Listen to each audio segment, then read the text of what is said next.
Gente, então, aí, tá, começou.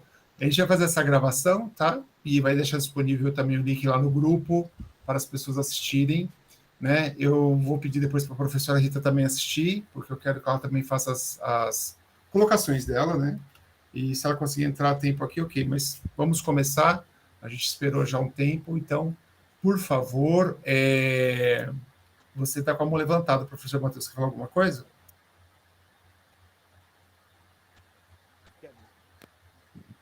Quero sim, eu vou tirar meu fone. Eu acho que fica melhor agora, né? É o fone que me atrapalha um pouco. Pois então, o grupo de vocês está pequeno, porque a gente houve algumas baixas, então vou ser bem franco, né? Quando a gente entra no grupo de pesquisa e de estudos, dá trabalho, né, gente? Então, assim, pelo próprio nome, né? E a gente tem identificado alguns caçadores de certificados e não é da nossa prática da UFV permanecer com pessoas assim no grupo, né? É antiética, né?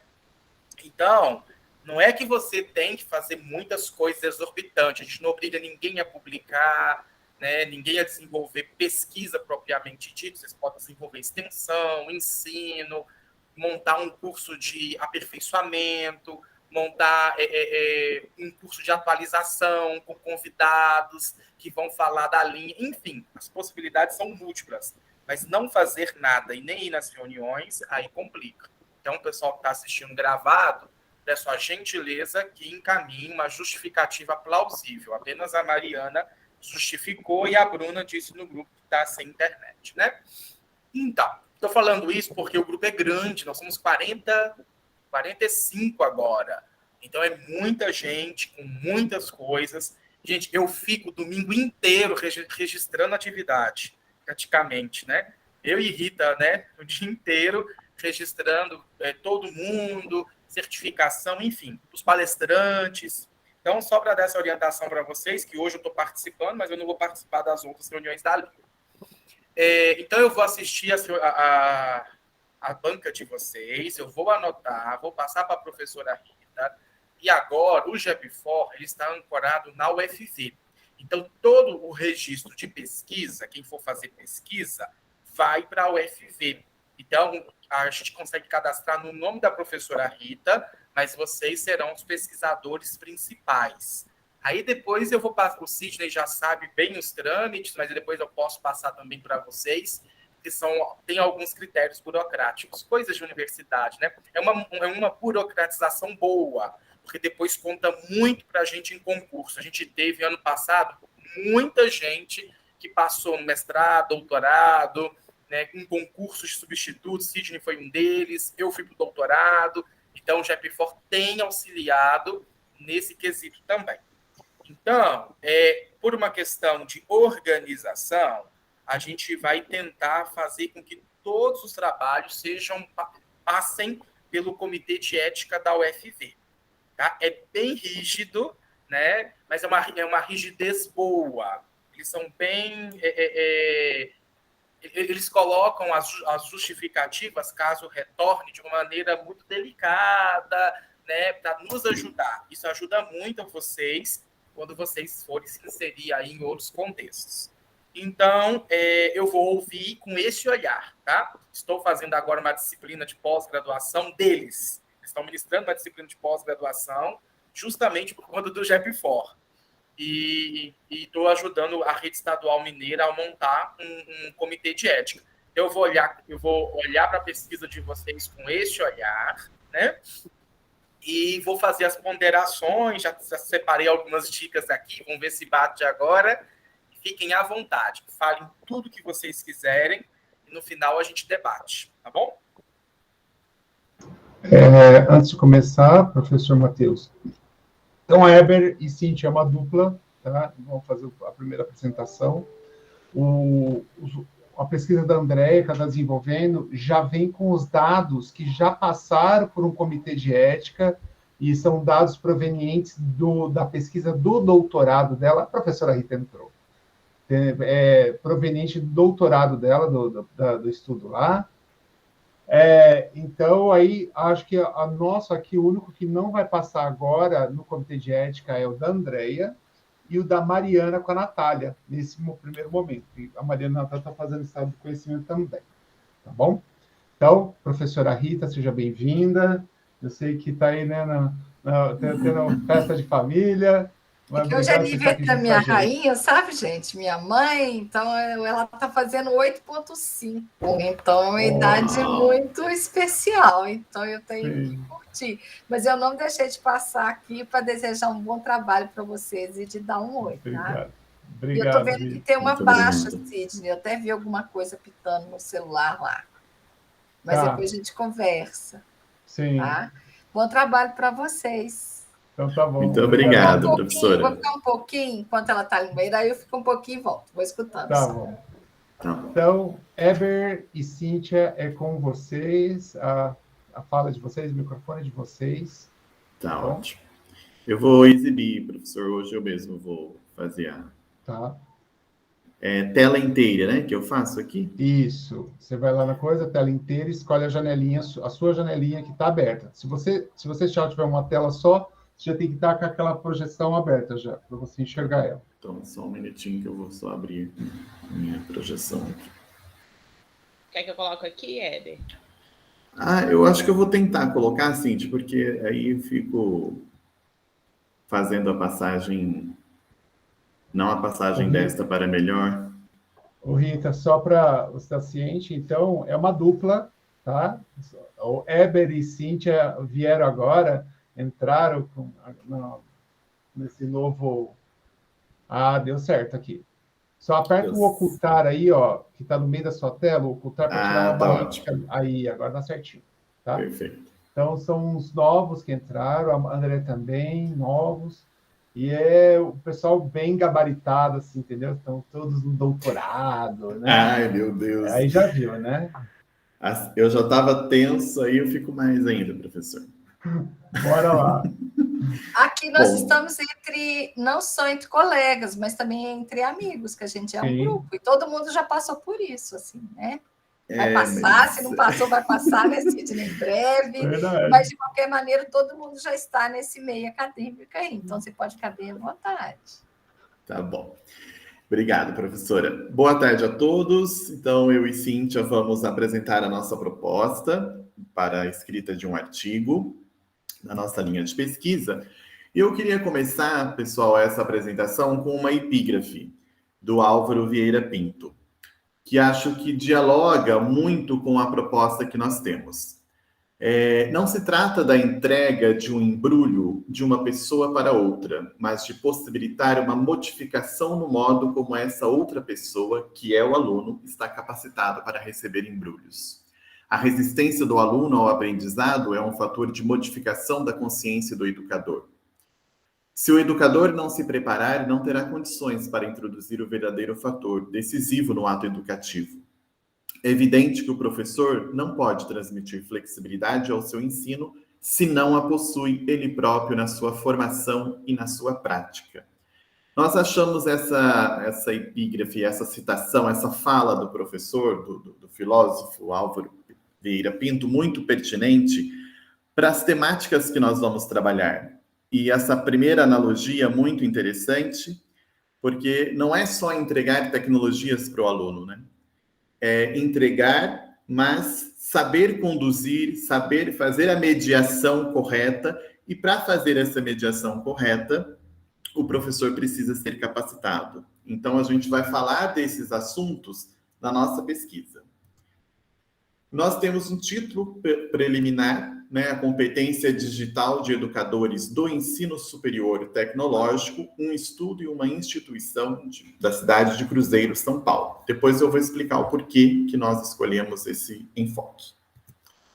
As nossas questões de pesquisa. Qual é o nível de competência digital dos docentes? Como os docentes se valem das suas competências profissionais e pedagógicas para desenvolver a aprendizagem digital nos aprendentes. Dentre os objetivos, identificar o objetivo geral, né, do nosso trabalho, identificar o nível de competência digital dos docentes na instituição de ensino superior pesquisada, a fim de contribuir para percursos de aprendizagem dos educandos. e, dentre os específicos, identificar por meio do quadro europeu de competências digitais dos educadores o nível dos docentes da IES, fornecer um diagnóstico de competência digital para a instituição, propor diretrizes de aperfeiçoamento de níveis de progressão dessas competências e apresentar direcionamentos para trilhas de aprendizagem que levem em conta o uso das TDIC. Bom, nós escolhemos o ensino superior, primeiro porque tanto eu quanto a Cíntia somos professores do ensino superior. Nós escolhemos essa faculdade, é uma faculdade que eu ministro aulas desde 2015, e nós é uma faculdade tecnológica, né? Faz parte de uma rede de ensino aqui do estado de São Paulo, de uma autarquia do estado, e que tem como principal premissa, digamos assim, dentro da sua missão institucional, o emprego das metodologias ativas, né? Todo o plano de ensino, todos os PPCs dos 4 cursos que a instituição tem, envolve as metodologias ativas, o uso das tecnologias digitais na aprendizagem dos alunos. Então, foi por essa razão, dentre as várias opções que nós tínhamos, nós escolhemos essa instituição. Nós pensamos num quadro teórico, nós estamos ainda lendo esses trabalhos, viu, pessoal? A gente ainda está fazendo, assim, as leituras, as pequenas resenhas, enfim. Então, assim, estamos super abertos, né, às sugestões. Então, a gente pensou em falar, como o professor Sidney já tinha pontuado, deixar uma marca bem registrada no nosso trabalho da diferença entre TIC e TDIC, né, as diferenças conceituais e as aplicabilidades que nós elencamos, né, esse título.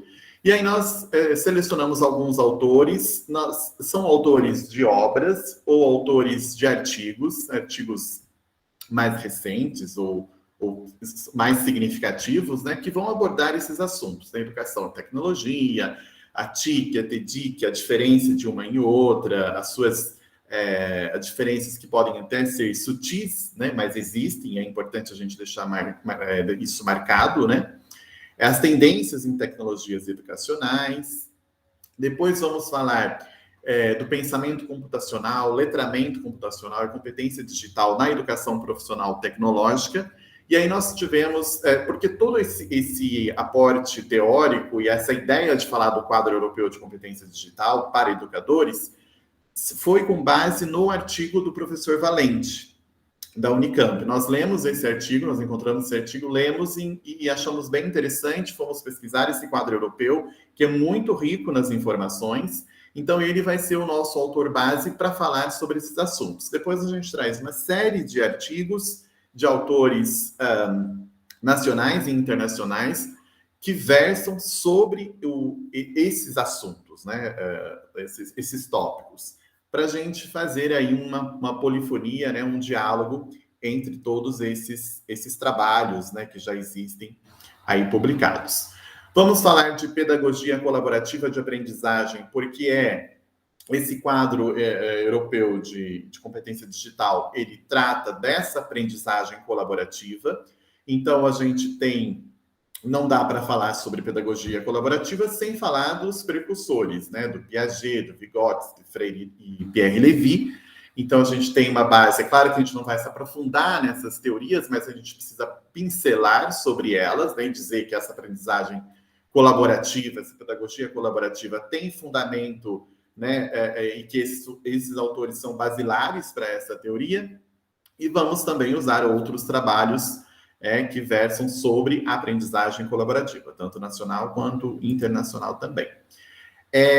Também vamos falar de desenvolvimento profissional contínuo digital, que é um termo que aparece no quadro europeu, nesse documento, né, de competência digital, que a gente entende que versa aqui nos diversos estudos sobre a formação contínua de professores, né? Então, vai muito ao encontro daquela epígrafe lá do começo. O professor precisa ser capacitado para ele poder fazer a mediação correta dessas tecnologias, inclusive se atualizar, né? Porque, em se tratando de tecnologia, tudo muda muito rápido, né? Evolui muito rapidamente, né? Então, cada dia surge uma coisa nova e é preciso ter essa formação. E aí, a gente tem esse arcabouço aí de de autores, de teorias e de artigos e obras que versam sobre que a gente está lendo para fazer aí o nosso aporte, montar o nosso quadro teórico, né? Para dar suporte para a discussão depois. Então, os sujeitos da nossa pesquisa são aproximadamente 70 docentes. É uma faculdade pequena, então, assim, digamos que eu tenho um contato muito próximo desses docentes, né? Então, eu acredito que facilitaria a aplicação da pesquisa, no sentido que a gente sabe que pesquisa é um pouco complicado, né? Porque as pessoas não gostam de responder questionário e etc. Mas seria um trabalho mais, assim, de fazer digamos, usar um termo mais popular, um corpo a corpo, né? Com esses professores.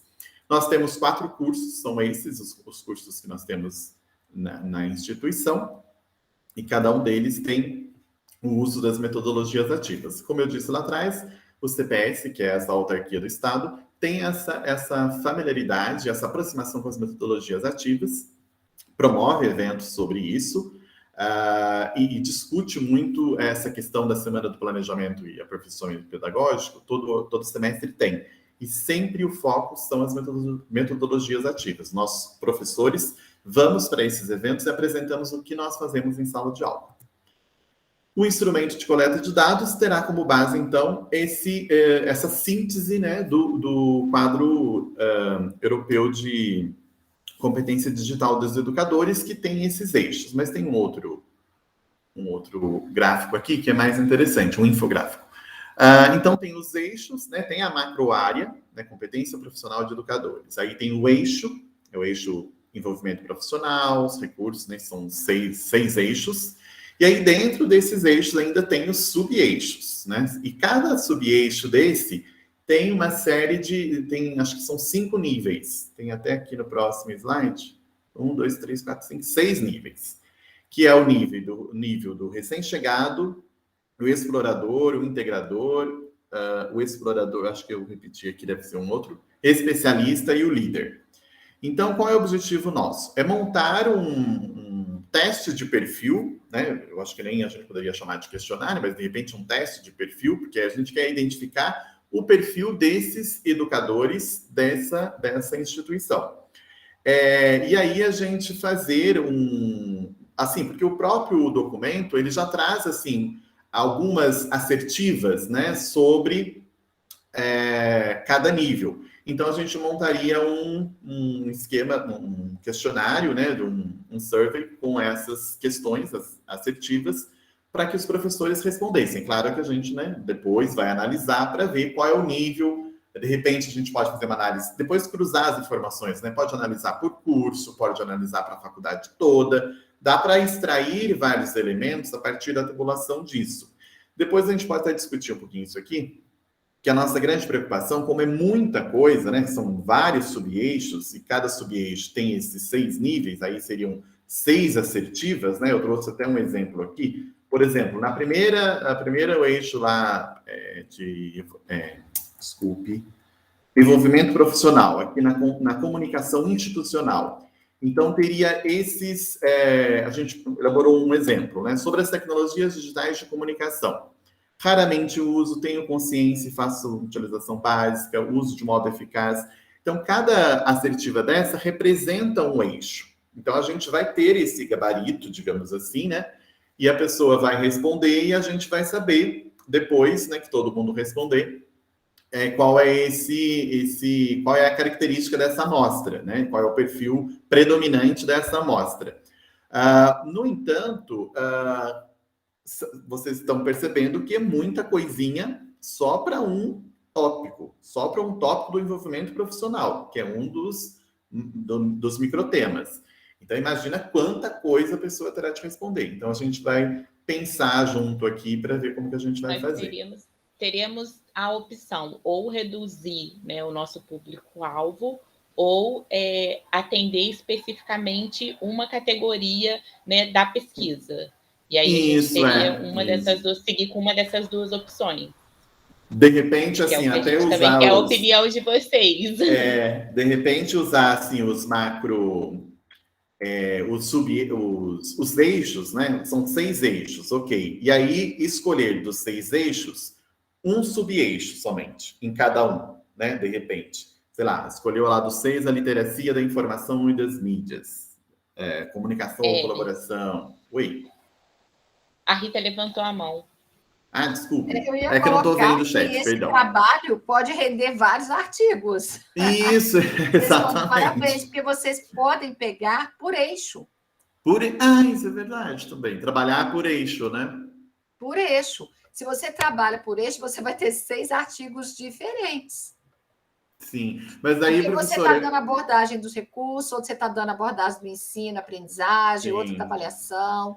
Não sei, gente, eu pensei nisso que eu achei muito bacana o trabalho. Só que ele é extenso, então acho que um trabalho bacana, vocês que vão gostar, que vai render muito mais artigo e de qualidade, porque vocês vão focar em cada eixo. A minha sugestão. E aí, assim, você pensa da gente aplicar, daí poderia aplicar em outras amostras, por exemplo, ou seria...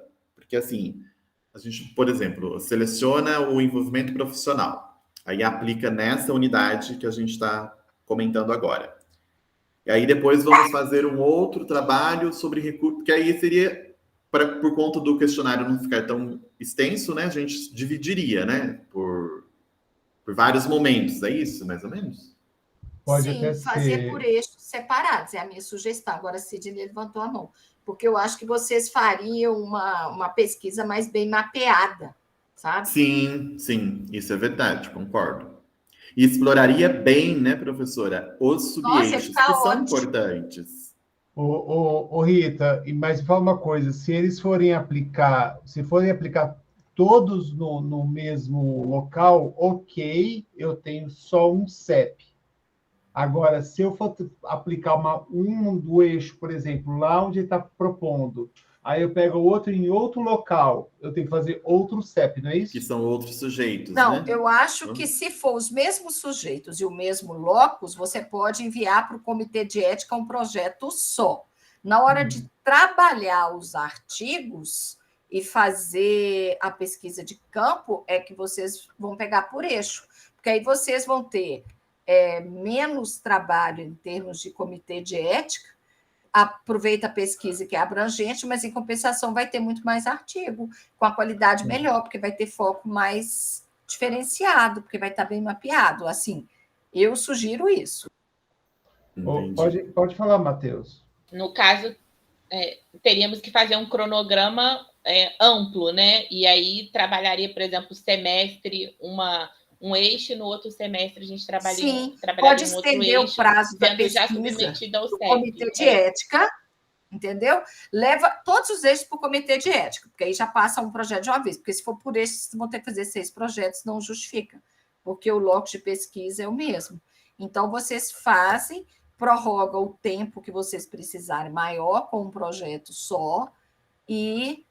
No Comitê de Ética é resolvido, mas para os artigos é que eu sugiro separar. Acho que o Matheus colocou aqui alguma coisa. Sim, é o que eu falei. Ele colocou que dá para prever por 2 anos. É o que eu falei, estende mais a pesquisa, que aí não tem erro. Parabéns, gente, vai ficar bacana. Professora, e assim, quando, por exemplo, a gente faz esse projeto amplo, tal, né? Aí vamos fazer o primeiro trabalho. Então, escolhemos o eixo recursos digitais, por exemplo. Certo. Fazemos o questionário e aplicamos lá nos professores. Certo. Aí fazemos o trabalho, próximo semestre, tomamos como por partida... Exemplo, deixa eu dar um exemplo. Tem eixo que em 2 você consegue dividir, trabalhar 2 eixos num questionário, por exemplo, até 3. Mas na hora de fazer os artigos é que eu estou sugerindo vocês dividirem. Vocês vão ter mais artigos com foco. Entendi. Na hora de fazer o artigo, mas não no questionário em si. Entendi. No questionário vocês podem, às vezes, trabalhar até mais de um eixo. Mas desde que tenha consciência que o objetivo que está no questionário vai atender cada um dos 2 ou 3 eixos separadamente. Entendi. A minha preocupação estava sendo assim, da amostra ter de responder, por exemplo, 6 vezes um questionário, entendeu? Mas vocês vão aproveitar o questionário depois e fazer... Eu sugiro que possam, para vocês, né? A gente sabe que o Lattes hoje morde, né? que quer muita publicação. Aí vocês conseguem, com a pesquisa, mapeando, separando os eixos, é ter mais artigos com qualidade que vai estar separado. Eu não sei, professor Sidney, o que vocês pensam também, o Matheus. Essa foi a minha ideia, porque na hora que eu vi a pesquisa, eu já fui tendo essas ideias. Falei, nossa, dá para sair muito artigo por aí. Uma coisa que até o professor Matheus aqui, se ele quiser falar sobre, ele falou assim, fazer um projeto piloto. Dá para enxergar também, Éber e Cíntia, se ficar uma pesquisa muito extensa, se não convém depois dar um corte assim, a gente concentrar uma coisa, pode ficar muito extensa. Se fazer o corpo a corpo 70, ok. Mas imagina fazer o corpo a corpo 70 com uma pesquisa igual uma vez que eu respondi, que tinha 60 e tantas perguntas. Eu estava escrito que era 20 minutos, eu fiquei com quase mais de 1 hora respondendo, entendeu? Porque aí eu falei para o professor lá, falei assim, olha, o projeto piloto, o teste piloto de vocês está errado, então eu levei mais de 1 hora para responder essas perguntas, não é 20 minutos. Então, eu falei, você é extremamente cansado da entrevista, e era só perguntas, sim, não, escala Likert, entendeu? Sim. Então, sim. Aqui, ó, um bom CEP não deixa nem passar uma pesquisa assim, olha lá, tá vendo? O professor Matheus está falando aqui. Pode falar, professor Matheus, não sei se o microfone está funcionando ou não. Então, assim, só para a gente agilizar, que tem mais grupos para apresentar, né? E depois vocês terão outras reuniões para vocês adensarem aí nesse assunto. Como tem uma pesquisa em uma instituição, precisa passar pelo comitê de ética, tá? O Sidney já tem um modelo do projeto dele, que já foi aceito, então ele pode compartilhar com vocês. Aí é só seguir os trâmites que estão lá. Tá ótimo. Sidney, a gente, igual a Rita disse, eu concordo.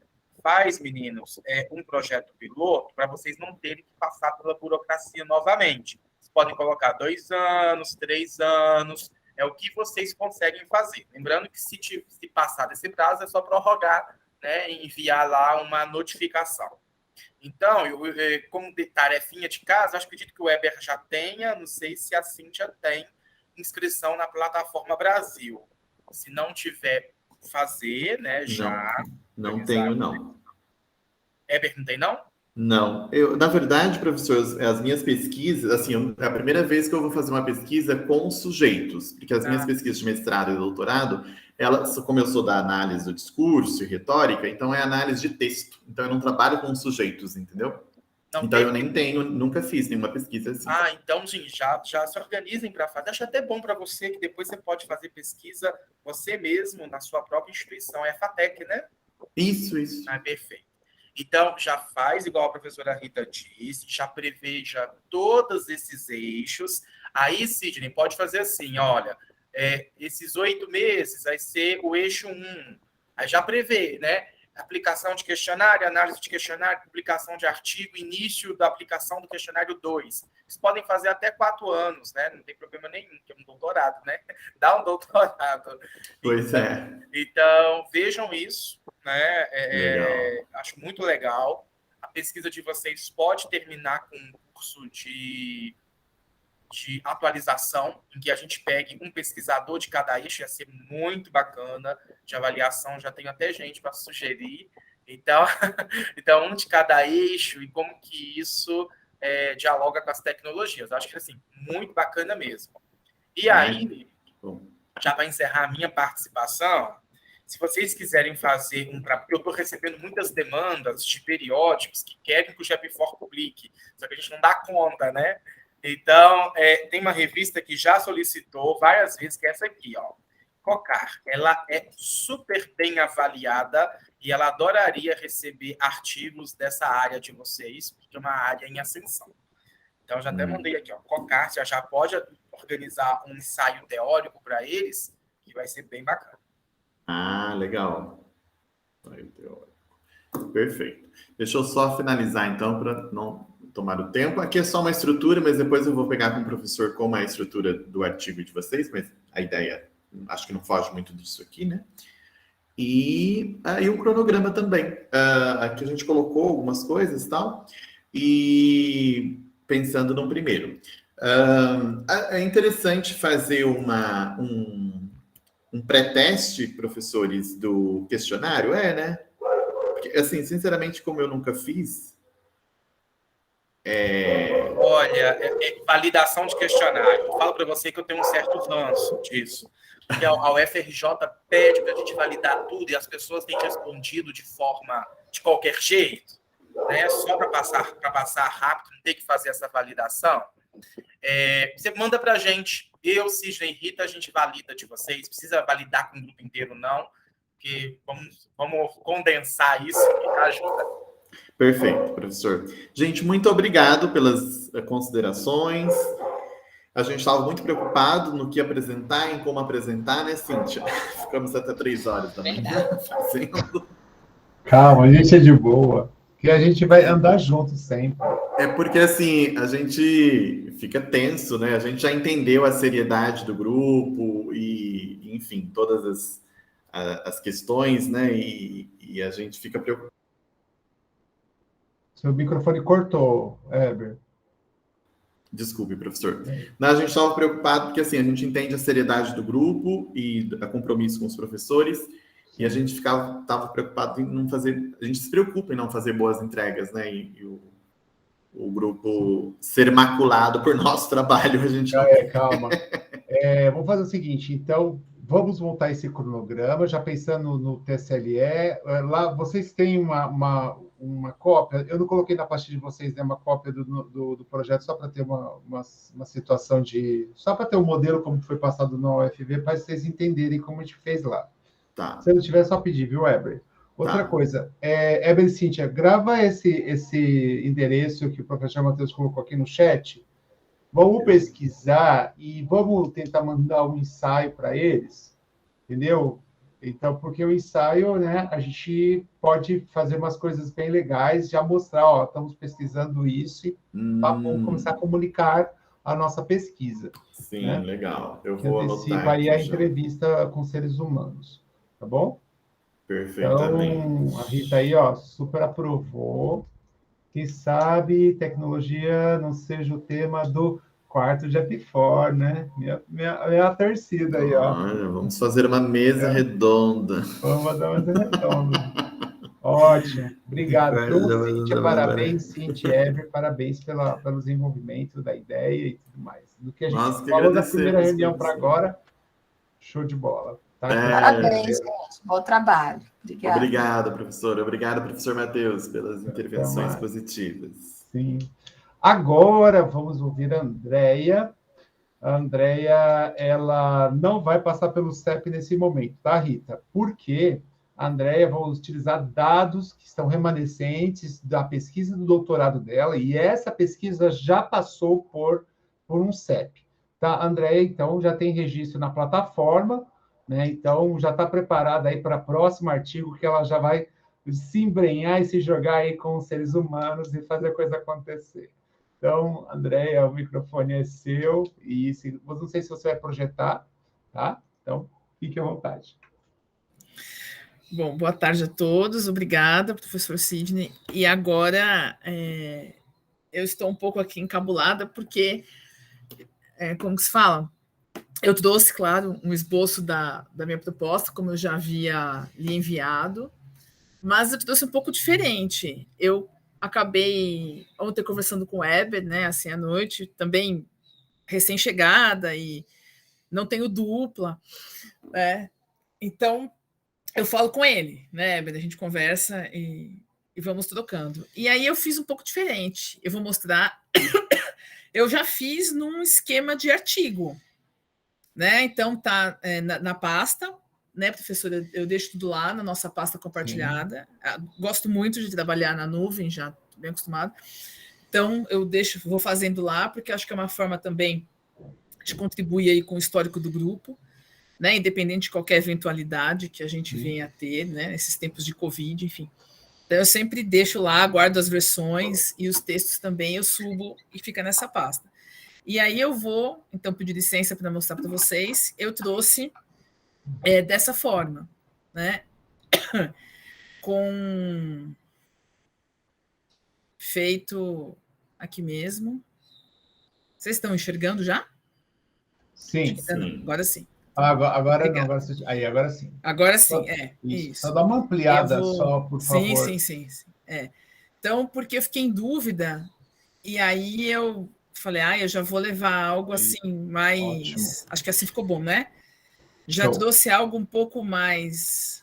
um esqueleto, na verdade, essa foi a minha ideia. Não gostei desse título ainda, mas, enfim, como eu disse, eu vou fazendo as versões, essa aqui já é a versão 1, porque a 0 está na pasta, né? Então, eu pensei nessa temática da formação de professores, que é algo que eu já venho pesquisando há bastante tempo, desde o mestrado, e do doutorado também, penso nesse escopo. Então, essa questão de homologia de processos é um assunto que me interessa bastante. Eu penso que pode nos ajudar muito quando a gente fala em tecnologia na escola ou em qualquer outra instituição. E, lendo alguns artigos novos, assim, para esse trabalho específico, eu encontrei esse termo, aprendizagem por homologia, e falei, é isso aqui que eu quero pesquisar nesse momento. E é bem diferente do que eu estou escrevendo na tese, então, assim, também é importante que eu faça esse distanciamento ali para não dar nenhum problema, né? Então, pensando em práticas pedagógicas, né, compreendendo isso como o ofício do professor em aula, o que me interessa muito é a aula, como a aula acontece, acho que isso é primordial para a gente, né? E mediado, então, pelas tecnologias digitais, como eu disse, é provisório, ainda está longo, mas foi o que foi me ocorrendo conforme eu fui escrevendo aqui. Então, eu trouxe um resumo, né, para a gente conversar, porque aqui é uma forma só de trabalho mesmo, eu fui treinada, vamos falar assim, lá no meu outro grupo, a fazer desse jeito. Então, a gente pensa num resumo, porque aqui tem o objetivo, enfim, metodologia e onde você almeja chegar ali. Então, acho que se vocês me ajudarem nisso aqui, principalmente, se tiver claro, o resto a gente vai destrinchando. E aí eu também trouxe algumas palavras-chave que penso que sejam bem importantes aqui, e depois eu fui colocando os tópicos do que eu pretendo abordar, né, na introdução, na fundamentação teórica, na metodologia, e as referências eu fui fazendo um pouco diferente aqui, mas aí não terminei. Mas, assim, lá no grupo a gente já escreve bastante, eu sou bem cobrada nesse sentido, então também estou me sentindo aqui muito acolhida, mas também com receio de não atingir as expectativas, né? Então, vamos ver se fui clara. Essa é a segunda versão, depois vou explicar por quê. Porque eu tinha tido uma outra ideia, mas achei que essa ficou mais pé no chão, assim, vamos ver. Então, eu pensei o seguinte, né? Então, este artigo traz um recorte do projeto de pesquisa do doutorado em andamento e tem como objetivo compartilhar uma experiência realizada numa disciplina do mestrado profissional em educação sobre como os alunos formadores conseguiram ressignificar a compreensão dos conceitos, tecnologia, mídias, multimídias, recursos e ferramentas, numa formação organizada a partir da aprendizagem por homologia. Os alunos formadores... Estou lendo muito rápido? Não. Tá tudo bem? Tá tudo bem? Okay, tá, obrigado. Obrigada. Os alunos formadores neste estudo são os professores, coordenadores pedagógicos e ou diretores de instituições escolares públicas e privadas que cursaram a disciplina e tornaram-se sujeitos desta pesquisa. Durante as aulas, eles apresentaram muita dificuldade em distinguir os conceitos abordados, resultando numa divergência no campo teórico que foi constatada nos registros individuais feitos por eles nos momentos de avaliação formal da disciplina. No entanto, e aqui que eu acho que é o bacana dessa ideia do artigo, assim, que me interessou, ao analisarmos novos registros ao final da experiência, então a disciplina foi semestral, então no início era muito claro que eles desconheciam muito desses conceitos de mídia, tecnologia, recurso, confundiam demais um com o outro, eu acho que isso é um grande problema para a gente que trabalha com tecnologia educacional, não ter claro o que fazemos e o porquê fazemos se torna uma problemática ali que é difícil da gente depois desmistificar, porque lá na realidade da sala de aula as coisas vão, né, se misturando e aí está trabalhando mídia, e acha que está trabalhando outra coisa, e acho que aí é um grande problema. Então, ao analisarmos os novos registros ao final da experiência, né, a gente identificou, então, uma integração e um recontextualizar. E aqui, esses dois conceitos são muito fortes para mim, porque vem da escrita da professora Beth Almeida, lá daqui da PUC, né? Então, ela traz o quanto é importante quando esse professor faz um curso fora, né, do seu local de trabalho, quando ele volta, não é só replicar o que ele viu lá, mas ele precisa de um tempo, né, para conseguir, acima de tudo, recontextualizar isso que ele vivenciou fora, né, de alguma maneira. Então, aqui, integrar e recontextualizar a tecnologia no processo de ensino-aprendizagem a partir das vivências propostas pela aprendizagem por homologia. E aqui também, pesquisando esse termo, aparece muito claramente a importância da experiência no sentido de vivência.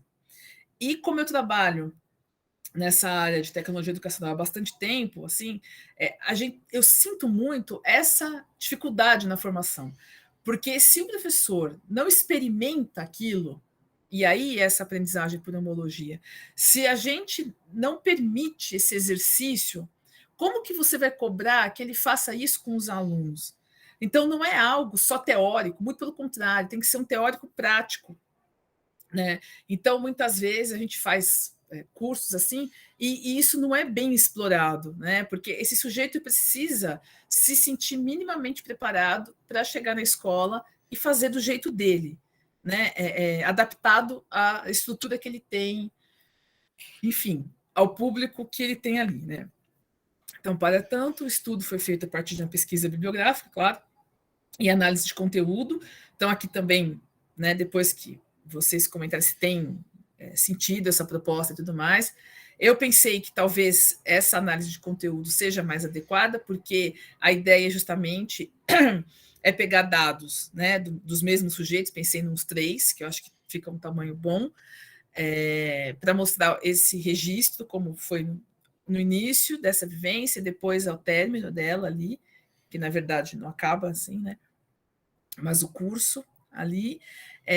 Então, por meio de trechos escritos por esses alunos formadores, como suas práticas pedagógicas foram significadas e transformadas enquanto o curso acontecia, porque, voltando a esses dados, com mais atenção, porque eu fiz assim, essa ideia, eu fiz um processo ao contrário, eu fui nos dados primeiro que eu tinha, lá nos formulários, e de lá que eu comecei a pensar, como que eu vou usar o que tenho aqui, o que eu posso fazer de diferente, né, a partir da escrita desses alunos formadores, que a gente chama assim, porque são professores, né, que estão lá no mestrado. E aí me veio isso muito claro, essa dificuldade no conceito.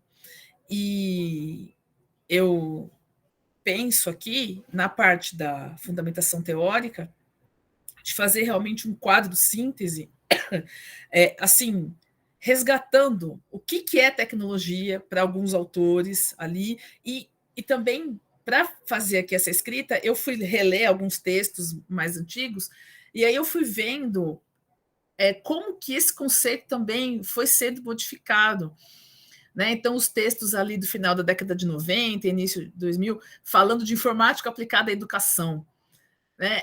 E hoje a gente não fala mais assim, mas os problemas que eles traziam ali, 20 anos depois, eles permanecem, muitos deles, né? E também eu assisti uma apresentação da professora Roxane Roxo, da Unicamp, que ela fala dos multiletramentos, nessa questão do pós-pandemia, se é que podemos chamar assim, né, esse período que vivemos agora, e ela vai falar desse dilema para os professores, esse aceleramento do uso da tecnologia devido à pandemia. Então, eu assim, não sei se estou sendo clara, mas eu fui pensando em tudo isso para chegar nessa proposta aqui de escrita, porque quando esse aluno vivencia algo ali, né, ligado à tecnologia, aquilo faz um sentido diferente. Tudo bem? Sim, sim. Eu quero falar um pouquinho. Então, pera. Vou parar de compartilhar a tela, então. Peraí. Você terminou? Eu vou terminar, professor, vou terminar. Então, aqui eu coloquei as palavras que, nesse momento, me são mais caras aqui ao estudo, né? Então, formação de professores, prática pedagógica.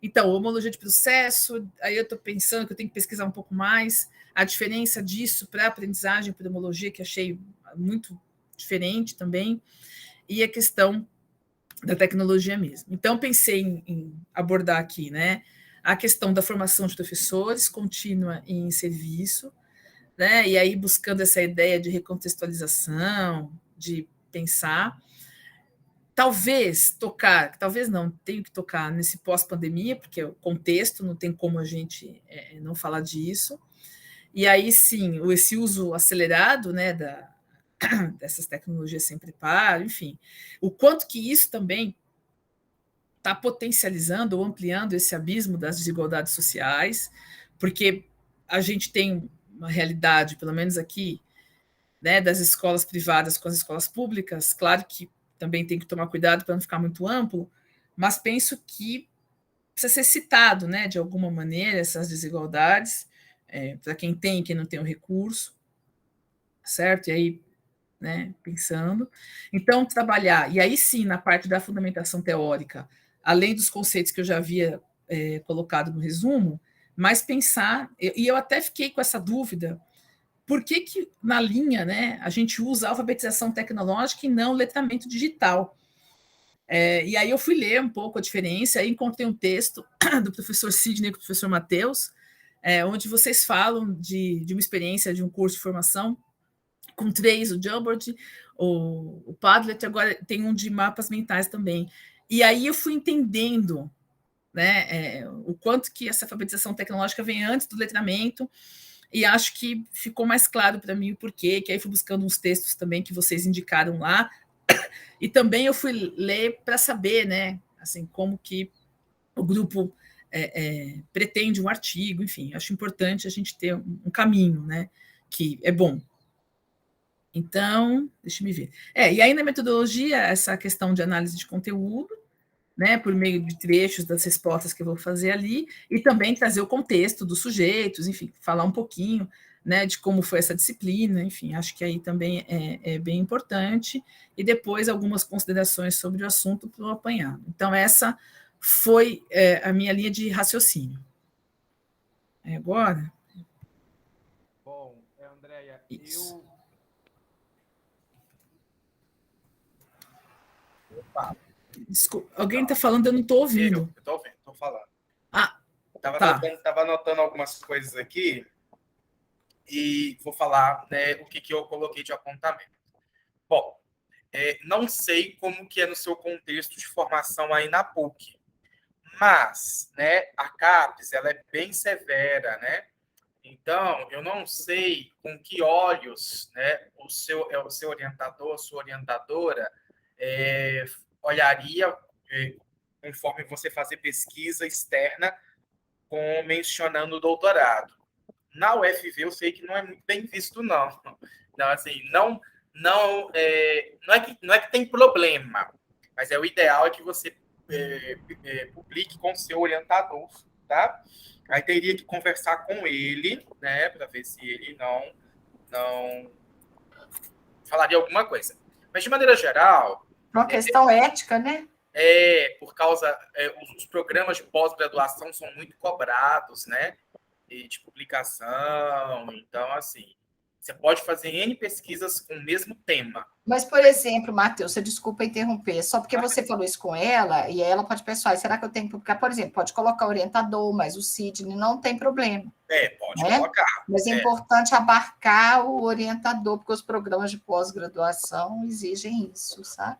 Existe. Desculpa, era só esse adendo que eu queria fazer na sua fala, Matheus. Não, professores, eu estou pensando, mas assim, claro que essa proposta veio justamente porque quando a gente faz essa coleta de dados, tem muita coisa boa ali, né? Exato. E eu vou usar só um recorte e tudo mais.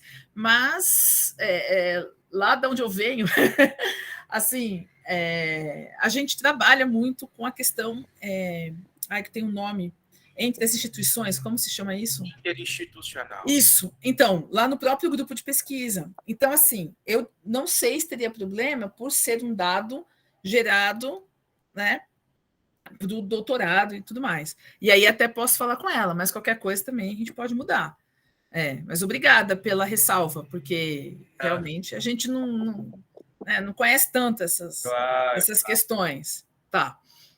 Não, a professora Rita citou o nome da Guiomar, né? E tem uma pesquisadora que a gente quer trazer para o GEP4, que é a Alice Cassibiro, da UFRJ. Então, as duas fizeram uma entrevista na TV Cultura. Falei assim, gente, é quase um BBB. Mas, assim, é muito polidas, né? Muito polidas, mas você nota ali os contextos de cada uma, né? Aí depois eu fui ler mais um pouquinho sobre a Guiomar, aí eu entendi, né? E a Alice vem de um contexto muito crítico. A Alice, tenho fé que a gente vai conseguir trazê-la para o GEP4. Ótima. A Alice, eu tenho que achar o contato dela. Mas a Guiomar, nos textos dela, já que ela está trabalhando na homologia, que eu estou falando, assim, ela trabalha muito com esse tema. Então, vários autores e vários artigos que você buscar, eu mesma aprendi recentemente, não tem muito tempo, procurando coisas para o estágio da disciplina que eu dou aula. Perfeito. Aí que eu me deparei, porque o Donald Shon, que foi o original, que criou o termo, e ela utiliza muito nos livros dela, entendeu? Eu falo que vivendo e aprendendo sempre.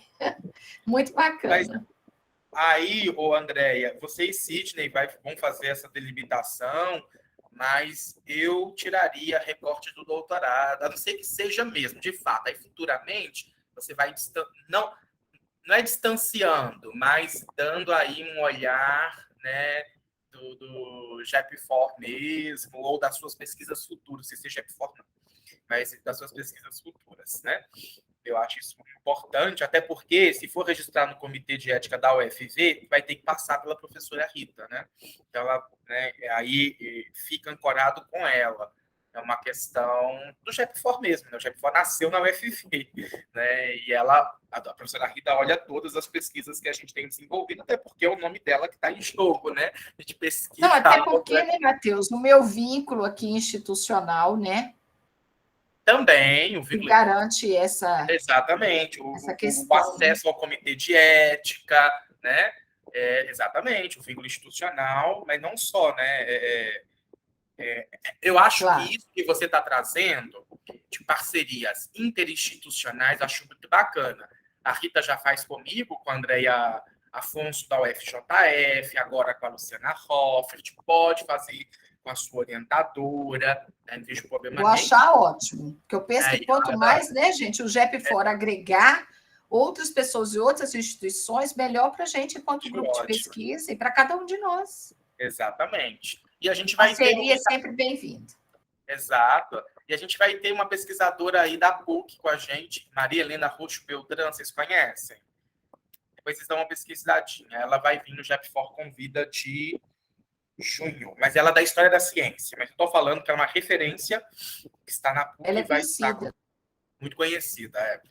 Sua pesquisa é muito ótima, assim, não conhecia homologia de processo. Estou aprendendo muito com o GEP4. Não conhecia, vou ler, obviamente, que eu gosto de ficar por dentro.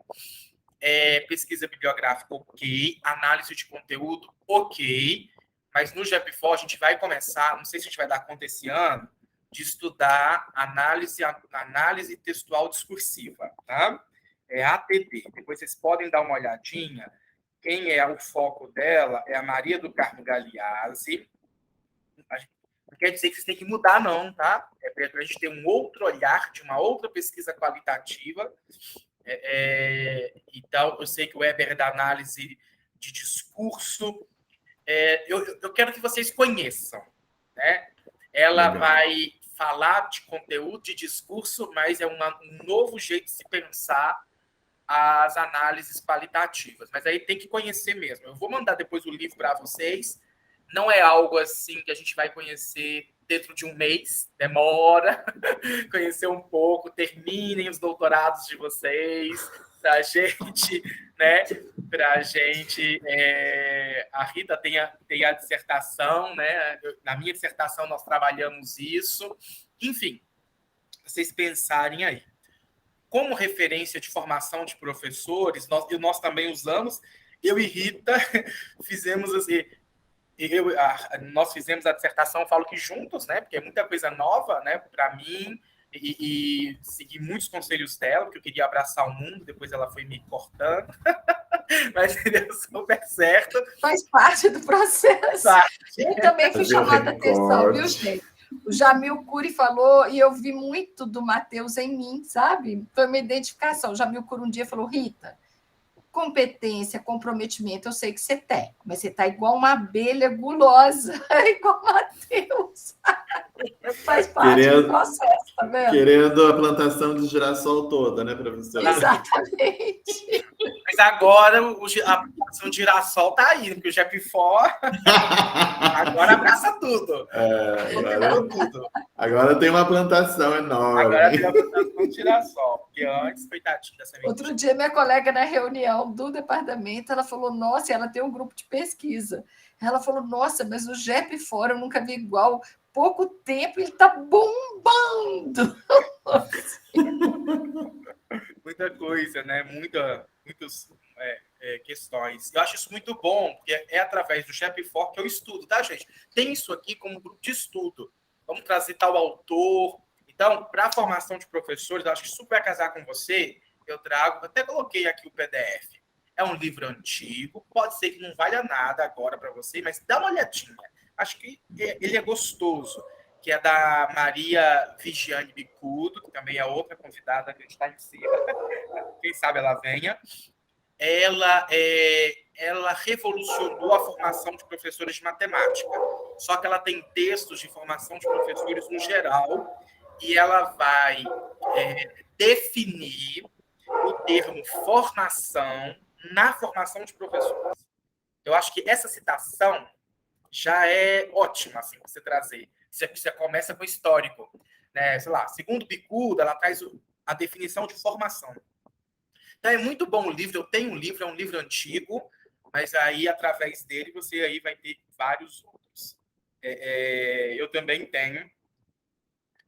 Enfim, então é isso. Está muito bom. Acho que agora é refinar e mandar ver. Eu acho que a revista que eu sugeri para o Weber também vale para você. Não vou sugerir outra, não. A Cocar. Tá? Essa aqui. Uma revista ótima. Ela está em cima do Japifó. Mandem trabalhos para cá. Ainda não tem trabalho do Japifó. Assim, calma, a gente vai mandar. Quando mandar vai ser um monte.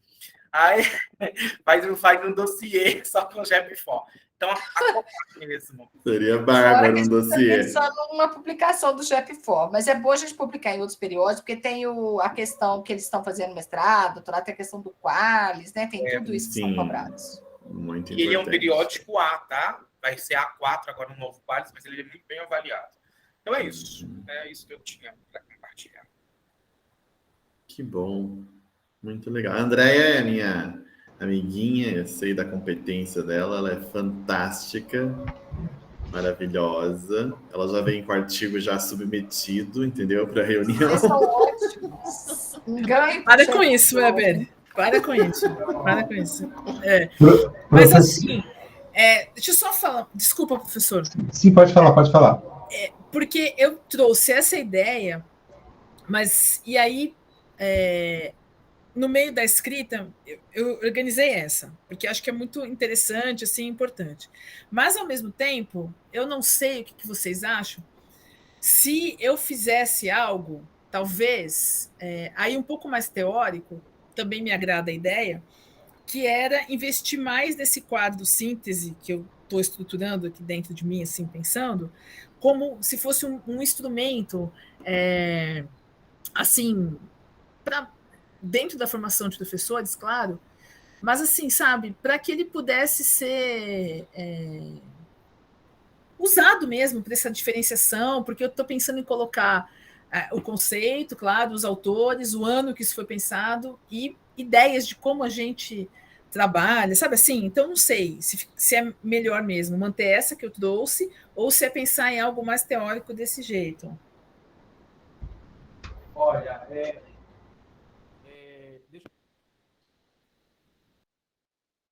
Teu microfone está cortado, Matheus. Vai lá, Rita. A Rita vai ter que sair.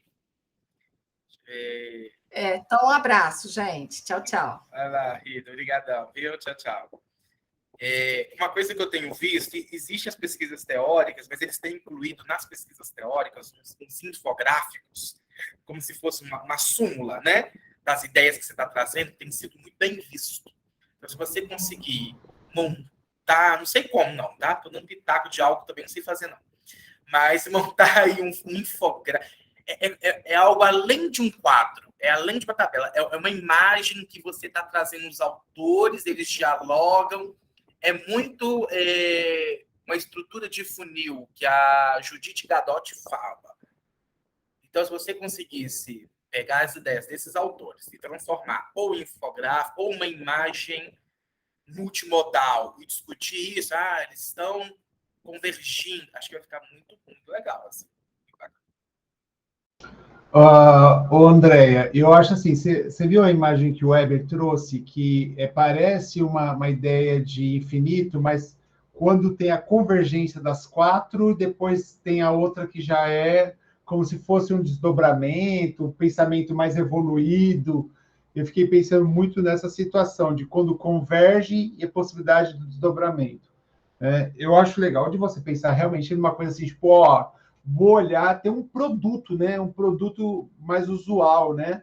Eu acho muito legal essa ideia. Eu acredito, eu não sei, no meu pensar aqui, tá? A gente vai começar a andar. Dá para você fazer as duas coisas, sim. Eu acredito que quando mais você pesquisar o que você está pesquisando, mais você vai estruturar a ideia do seu quadro. Então, um vai corroborar com o outro. Nesse primeiro artigo, eu daria a dica de faz o que você está fazendo para você. Só que aí você vai pôr pega o bloquinho de post-it, entendeu? Pega o seu bloquinho de post-it e vai colando as ideias assim, no quadrinho, porque aí esse quadro vai sair rapidinho, porque não adianta, você vai começar a pesquisar coisas e vai te dar muitas ideias. E aí você vai agora filtrando suas ideias e você vai colocando em fases, né? Como a ideia do Weber da Cíntia, a gente vai fazer fases, na sua a gente vai fazer fases também. Mas o seu quadro vai ficar bem mais lapidado e eu acredito, porque agora deu o start da ideia. Show de bola, ela não vai morrer. Mas quanto mais você fizer a pesquisa, mais você vai conseguir trazer uma lapidação, um olhar refinado desse ponto, outro refinado desse ponto. E eu tenho certeza que o artigo vai ser de grande valia. Esse material usual, esse produto, vamos fazer esse produto que os professores podem se apoiar. Muito legal, viu, pessoal? Gostei demais. Fica até deu orgulho. Muito orgulhoso dos meus membros da minha linha, tá? São poucos, mas são poucos, estão lá, ó. Professor, são poucos, mas são os acertados, né? Verdade, o meu negócio tem o alvo assim, ó. Eu vou lá bem na ponta. Sabe quando pega a flecha certa, mas a flecha certa, a outra flecha só? Então é isso aí que está acontecendo. Entendeu?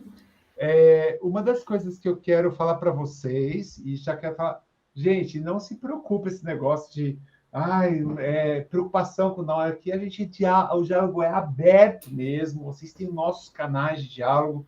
Então, não tenham receio de falar, de questionar, professor, não gostei disso, estou pensando dessa forma, entendeu? Por favor, diálogo aqui, o canal é mega aberto mesmo, porque eu acho que quando a gente tem o diálogo e não há conversa, e o diálogo faz a gente crescer juntos. E eu penso bem dessa situação. Uma outra coisa que eu queria falar, e aí eu vou já puxar um pouco aí do lado do Weber, essa situação que o professor Matheus da ATD é uma coisa que eu venho falando desde quando começou a linha, a Weber. E como você é da análise do discurso, né, eu acho que você tem uma propensão maior de compreender, tá? A essência da ATD para a gente começar a acelerar e trazer também trabalhos que utilizem a ATD, mas aí a gente fazer um compartilhado com todo mundo para a gente juntos ir melhorado. Mas como você já estuda essa situação do discurso, eu vejo que, né, não sei se eu estou certo, mas você pode nos ajudar aqui, porque às vezes o professor Matheus que ele estuda isso, mas ele não pode estar sempre do nosso lado, né? Porque ele tem a linha dele também e faz um zilhão de coisas, e faz o doutorado e mais lá, né? Então, fiquei pensando nisso, viu, Weber? Lá para frente, tá? Não agora. Sim, Tá? Não, bacana. Porque, assim, na verdade, assim, ai, nossa, uma buzina. O meu foco, quer dizer, a minha formação no mestrado, tal, foi a retórica. Que retórica e análise do discurso, elas, de uma certa forma, conversam, dialogam, né? Então, agora, no doutorado, é que eu estou fazendo o casamento da análise do discurso textualmente orientada com os pressupostos da retórica. Então, também estou conhecendo sobre análise do discurso nessa vertente, né? Mas, claro, quero contribuir, que bom. Depois, assim, de repente, isso vai ajudar muito também na pesquisa e no pós-doutoramento, aquele sanduíche lá nas Ilhas Maldivas, enfim, como a gente sabe. Ótimo. Cresceu os olhos, hein, Heber? Nossa, muito. O Andréia, só uma pergunta. Até o professor Matheus, acho que foi o professor Matheus, não sei se foi a Rita que fez aqui no chat. Homologia não é a mesma coisa que isoformismo, não era isso que a gente tinha conversado? Então, no seu artigo, em algum ponto, a gente vai ter que pôr tem que tocar lá.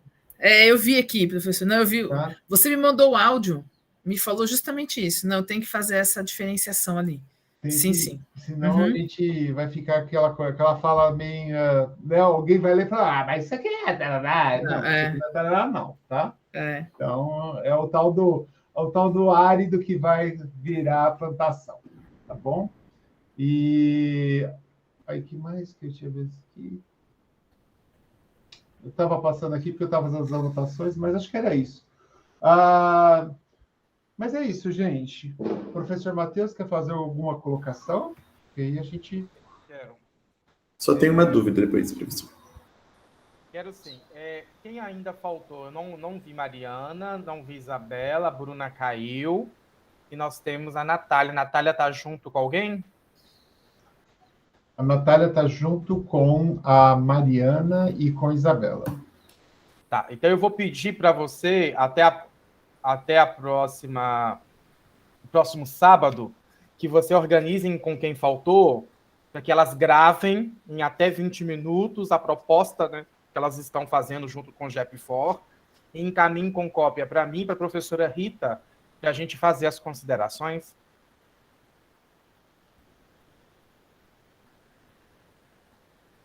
Era só isso. Deixa eu só anotar aqui. Pode falar, Heber. Professor, no caso meu e da Cíntia, estou vendo, tem a plataforma aqui. A próxima etapa que a gente tem que cumprir é elaborar o projeto para colocar na plataforma, certo? Quer dizer, para submeter. Legal. Aí você vai compartilhar com a gente um modelo, né? Que a gente possa se espelhar. Sim. Tá, legal.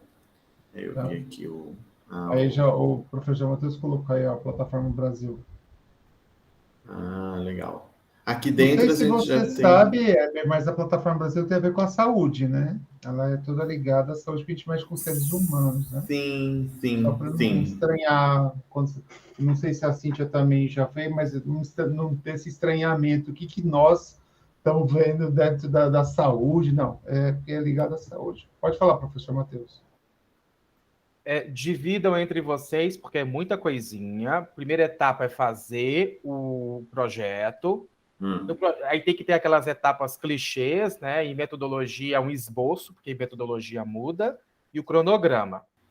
Aí depois tem uns macetezinhos que eu vou ensinar vocês na própria plataforma, porque tem coisas que a gente coloca no projeto e que a plataforma exige coisas além. Por exemplo, orçamento. A gente não vai colocar, mas não passa projeto sem orçamento. Aí tem que prever, por exemplo, R$100 de papelaria. A gente não vai gastar, mas tem que prever.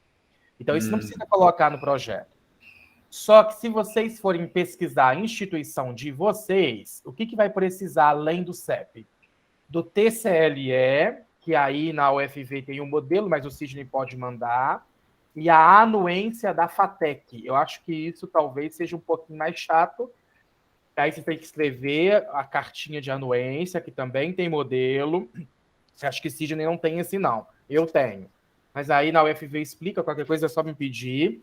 E antes de submeter, tem que submeter assinado.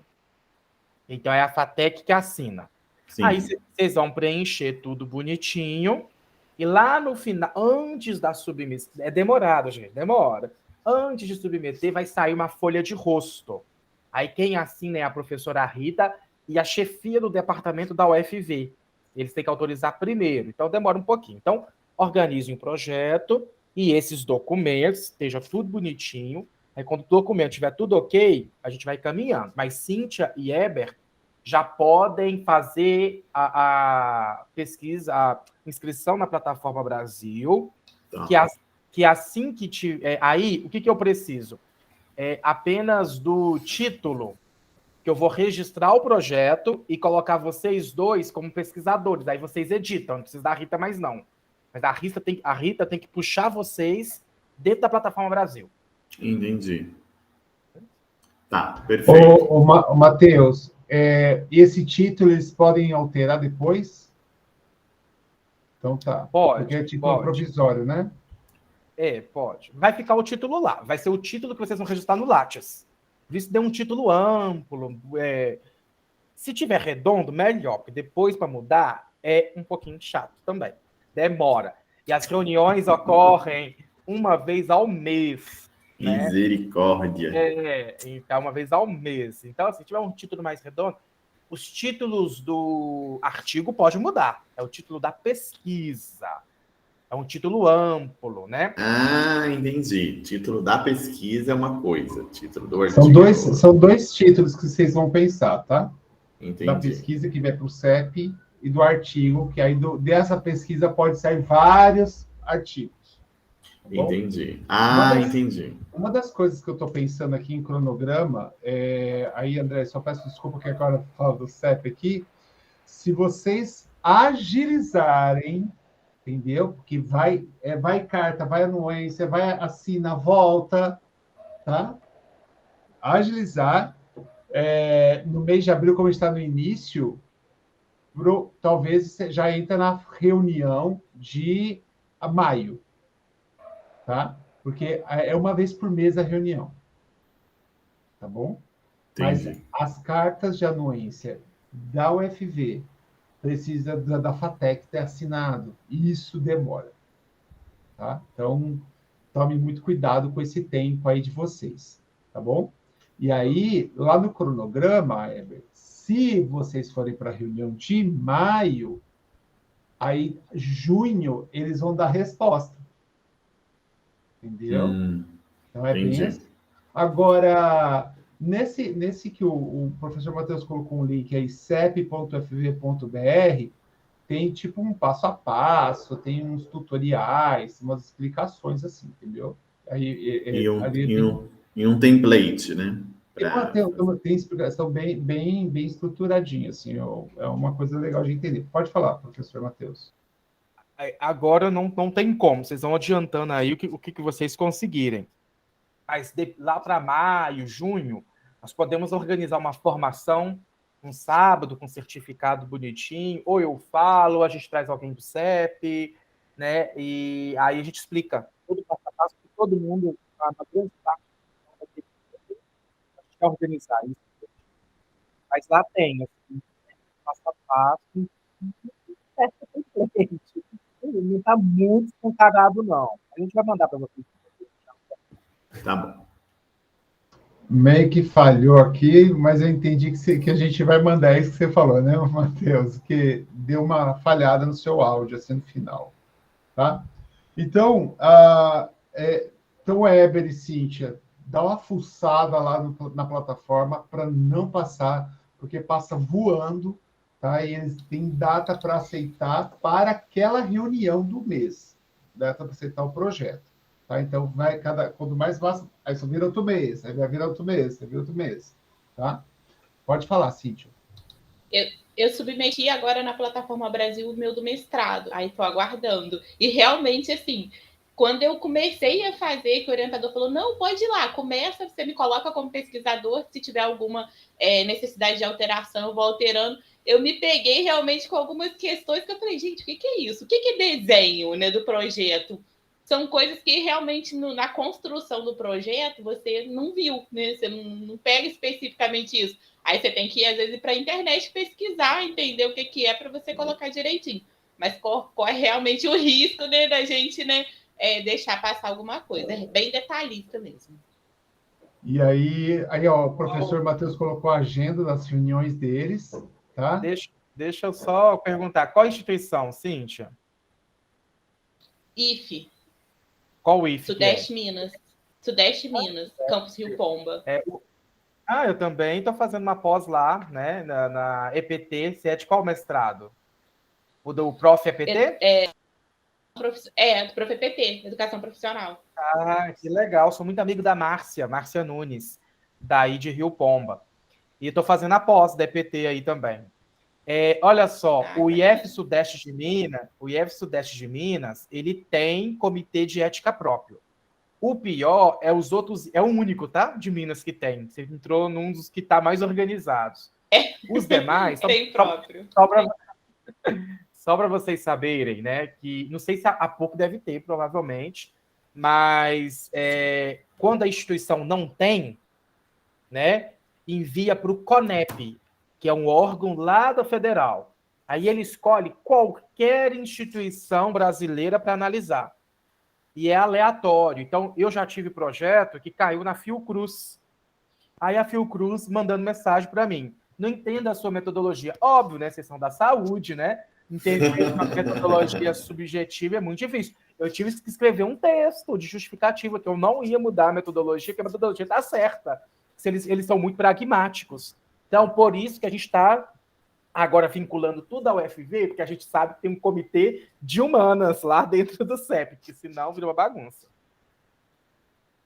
Gera dor de cabeça para nós. Então, Cíntia, então já tem essa experiência aí.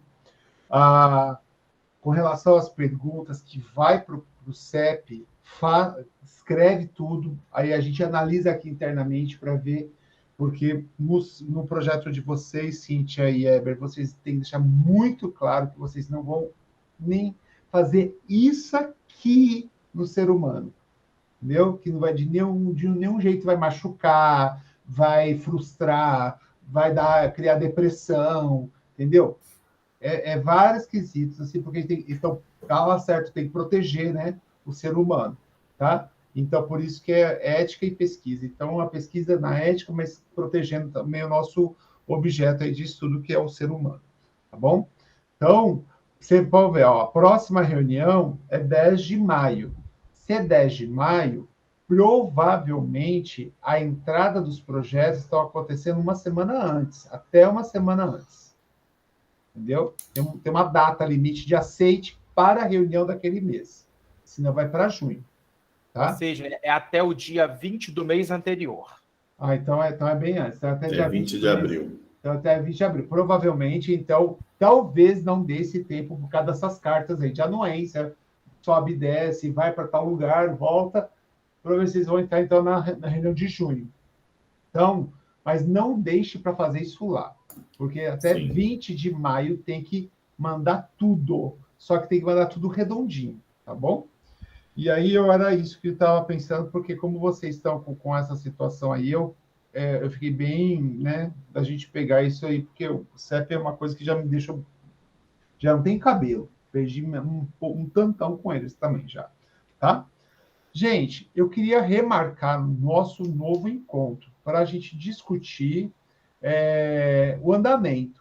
Só que essa próxima encontro, eu gostaria que fosse de forma individualizada, entendeu? Porque agora as conversas são diferentes, né? Lógico que a gente vai fazer uma reunião geral, né? Uma reunião nossa só da linha, tá? Provavelmente não no mês de abril, mas no mês de maio, mas eu gostaria de encontrar separadamente com vocês no mês de abril ainda. O que vocês acham de lá para o dia 23, que é no sábado? 23. Aí eu estou falando de 3 semanas, tá? Ok. Porque aí vocês vão ter aí tempo para desenvolver. Entendeu? 23 é geral? Tem a geral de manhã. 23 não, é individual. Não, de 23 tem reunião geral de manhã. Confere aí. Geral, mas é geralzona. Mas aí aí entendi. Só que aí eu não coloquei aqui, eu não recebi ainda, então. Então, dia 23 é geralzona. Então, nossa, a gente pode fazer à tarde individual. Vai ser um bate-papo assim, pontual. Papum, papum. Tá bom? Podemos deixar pré-marcado, então, no sábado à tarde, e a gente pega ali das meia hora. Tá bom? Acho que pode ser que a gente mata tudo num dia só, né? Só reserva o sábado para isso. Nossa, vai ser uma overdose de Apifor, né? Tô querendo mudar meu doutoramento para o FV. Só acho isso, entendeu? Mas tudo bem. Venha. Entendeu? Então, eu vou colocar aqui reunião da linha GEP4. Vocês vão receber um único link, tá?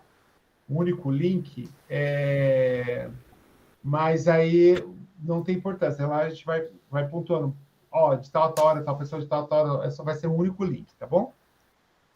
Então, dia 23, a partir... Gente, só um minutinho, vou fechar uma janela aqui, peraí. Tá bom. Aqui das 2h30. Reunião. O professor Matheus é na parte da manhã, geral, né? Provavelmente às 9, né? Tá.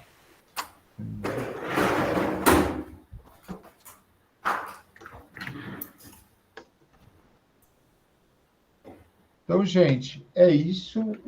Depois eu vou mandar aí esse novo link que é do nosso individual, tá? Vou detalhar bonitinho e aí vou mandar para vocês, tá certo? Tá. Só que aí eu vou já colocar, vou convidar vocês. Então, vocês usam Google Agenda? Uso. Usa, Cíntia, também? Não? Então, tá bom, eu vou colocar seu e-mail aqui, mas tudo bem. Tá? Então, professor, eu sou tradicional aqui, ó. Eu ainda uso agenda, papel, tradicional. Não, eu também uso aqui, ó, minha agenda papel, mas a Google Agenda é demais, é muito bom. Que toca no meu telefone. Isso, é ótimo. Eu coloco tudo os detalhes detalhes lá. Muito também. É tudo muito bom. Então, eu vou colocar vocês lá pelo Google Agenda, já chamar, tá? Mas fica aí, então marca aí no seu papel aí, Cíntia, dia 23, 2h30 em diante, de meia hora, cada meia hora um projeto. Só que de manhã, o professor Matheus falou que vai ter reunião geral. Então, às 9 horas da manhã, tá? Que é a reunião geral do grupo todo.